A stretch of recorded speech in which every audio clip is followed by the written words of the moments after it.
muna ako ng sibuyas para makapagluto na sibuyas, bawang hanggang mag-golden brown para mabilis kasi magkulay pula at maganda yung kulay ng hiwain ko lang ito pa square. Yan. Sabaw basta pwede na. Daan tugtog. Kasi maliit yung ampli ko. Dito bumili ako isang sit. Hello, magandang araw. Ito, prepare ako ng sibuyas at bawang. Kasi luluto ako ng ulam. Simple ulam lang. Ulam to. Di ko maintindihan kung kaldereta o apretada. Basta ganito, simple lang to. Kailangan ng simpleng ulam. Ayan, basta't meron akong carrots, patatas, tomato sauce. Pwede na yan. Paminta, laurel, ayan. Pwede na. Ayan, hiwa muna ako ng sibuyas para makapagluto na at mampisahan na agad yung patatas at carrots. Mamaya na yan. Pag nasalang ko ng manok, habang nagpapalambot, saka ko na sila babalatan. Ngayon, ito munang bawang at sibuyas ang uunahin ko. Yan po, sibuyas, hiwa, tapos bawang para makapag-gisa na at masalang na rin ang manok. Pagkasalang ng manok hanggang lumambot siya, yan, pwede na yan. Po, kailangan maluto muna ang manok. Kailangan masalang ko muna siya para maumpisan ko naman paghiwa-hiwa ang mga sahog. Ano lang ihahalo ko dyan?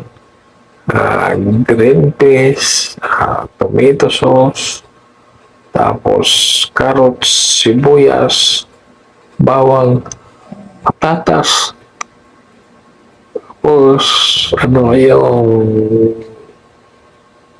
paminta at laurel, yun lang. Tapos lagyan kong konting toyo. Yung na simpleng ulam. Yan lang ang gagamitin ko. Okay? Pisa ka na yan, Ngayon lang yung gagamitin ko. Sibuyas, bawang, paminta, green peas, tapos tomato sauce, yan. Patatas, carrots. Ito, magigisa na ako para masala na ang manok. Kain ko muna ang bawang. Tapos pagka nag-golden brown, nalagay ko na ang sibuyas.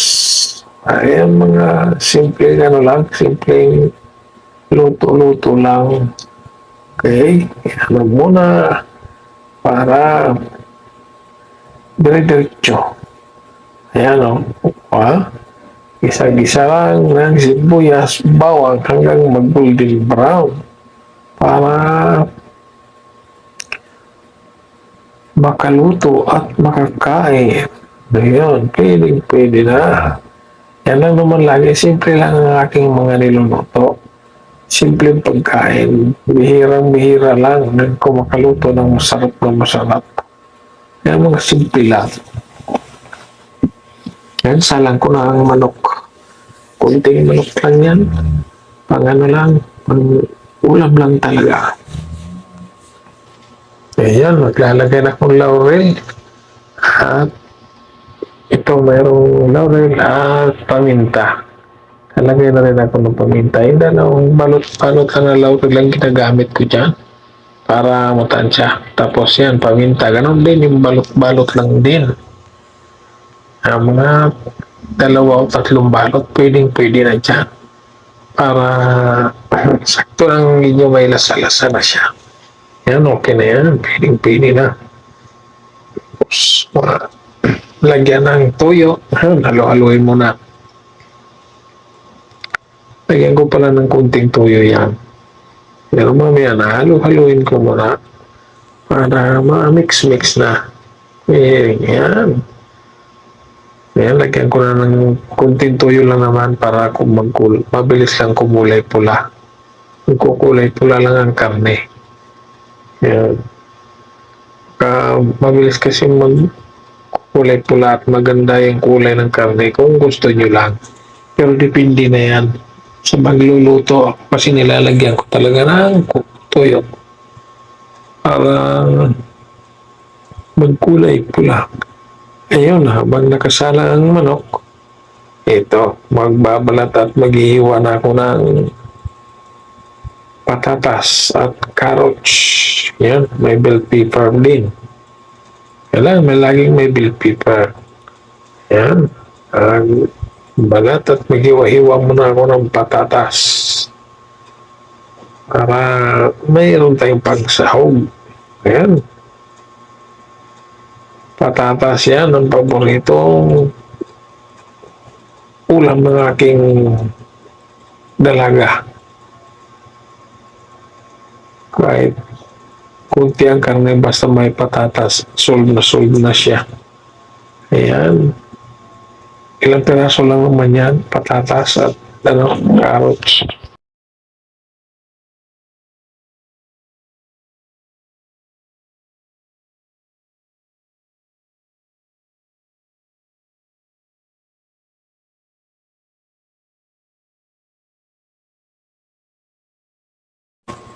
Ayan, ito sunod carrots naman.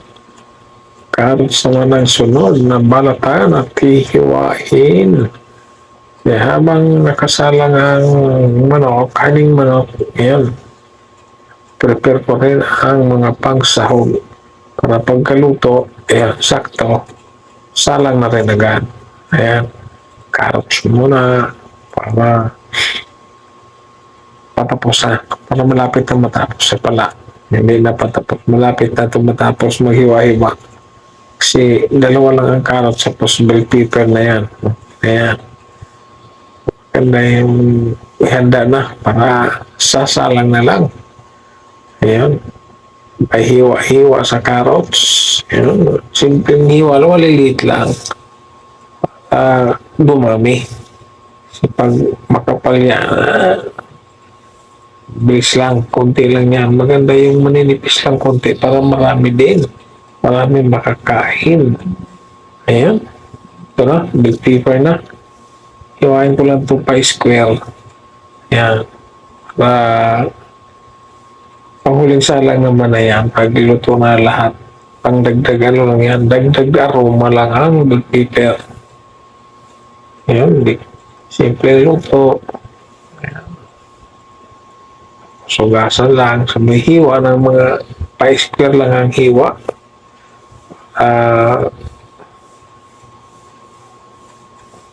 Pang design na rin. Ayan o.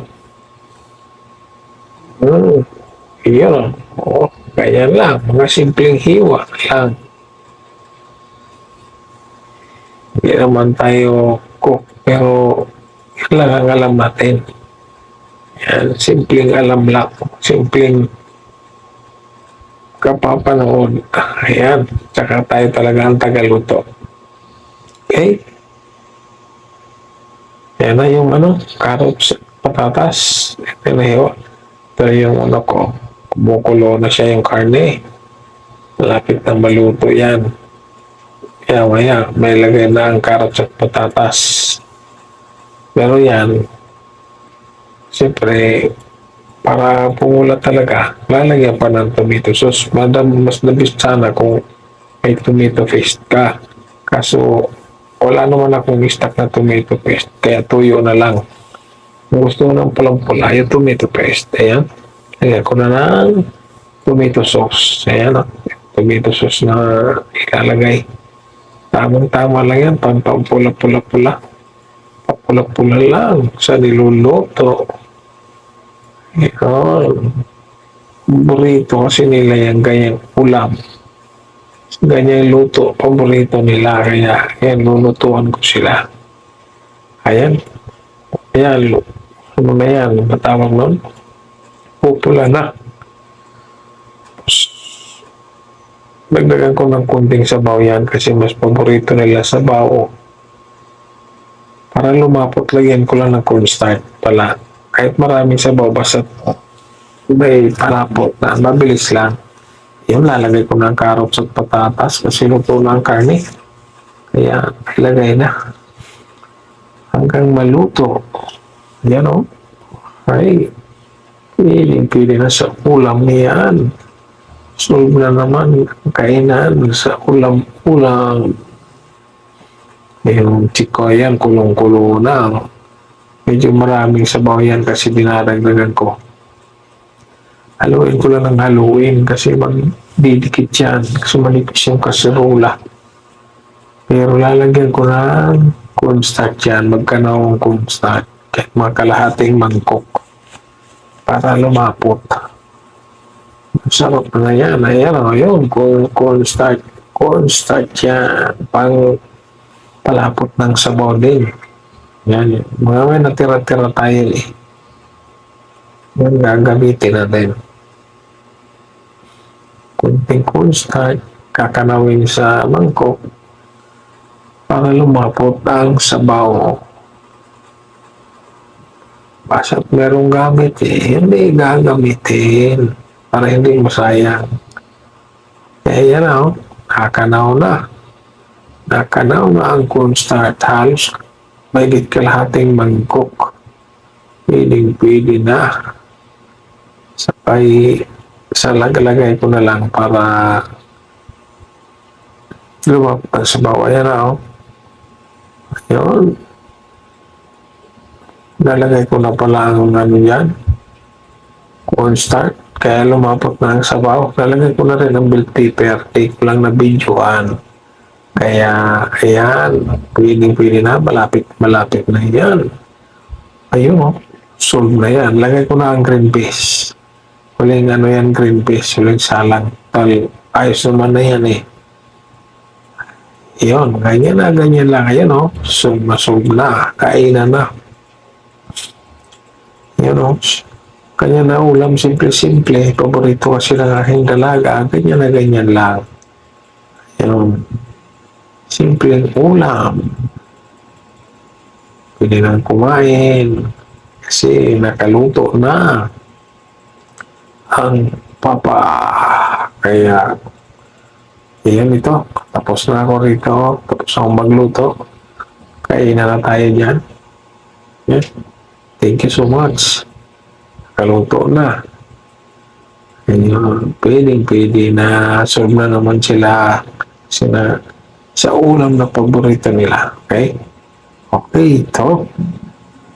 Meron naman akong i-unboxing. Mag-unboxing ako ng bumili kasi ako ng bagong speaker. Ay, hindi pala. Hindi pala bili. Umutang pala ako ng bagong speaker. Yan para meron akong magamit pag gusto kong kumanta-kanta.